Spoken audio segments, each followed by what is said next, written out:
இந்த குடும்ப பிரச்சனையில் சவுக்கு சங்கருக்கு என்ன வேலைன்னு தான் நான் கேட்குறேன்.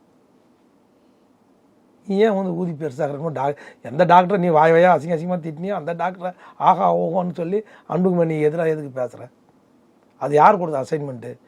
ஏடிஎம்கேவோட ப்ரொமோட்டர் நீ, ஏடிஎம்கேட காசு வாங்கிட்ட எடப்பாடிக்கிட்ட, அந்த காசுக்கோசம் அந்த தின்றதுக்கோசம் நீ என்ன வேணாலும் பேசிட்டு போ.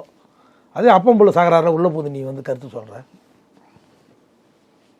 இல்லாத ஒரு விஷயத்தை நீ இன்னும் நேரடியாக பார்த்து காலையில் நீ சொல்கிற பைக் இருக்குதுன்னு சாயந்தரம் மாலையில் அவர் பேட்டியில் சொல்கிறாரு. ராமதாஸ் ஐயா உஷ்பேத்தி விடுற. உனக்கு என்ன வன்னிக்குள்ள மக்கள் வந்து உனக்கு என்ன இது பண்ண? நீ எங்கே இருந்தே நீ இப்போ எப்படி இருக்கிற? உனக்கு ஏது இந்த வசதி வாய்ப்பு எல்லாம்?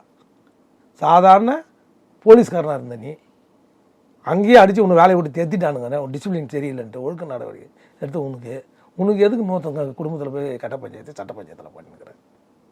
இல்லாத ஒரு விஷயத்தை எதுக்கு சொல்கிற? அப்போ திமுக உன்னை அரெஸ்ட் பண்ணி உள்ளே போட்டு மெரிச்சது கரெக்டு தானே? திராவிட முன்னேற்ற கழக தளபதி அரசு உன்னை அடித்து முறைச்சி உன்னை வீட்டில் சாணி வச்சது எல்லாமே கரெக்டு தானே? தேவையில்லாதெல்லாம் பண்ணுற, தேவையில்லாதெல்லாம் பேசுகிற. யாருக்கோசம் இந்த வேலை பார்க்குற? அப்போ எடப்பாடி மாதம் 10 லட்சம் எடப்பாடி வந்து பேக்கேஜ் கொடுத்துருக்கிறாரு சவுக்கு சங்கருக்கு, மாதம் பேக்கேஜ். அதை வாங்கி தின்ட்டு போ. நீ அரசியல் பொழப்புக்கோசம் அதை பண்ணிட்டு கூறப்போ வேணான்னு சொல்ல.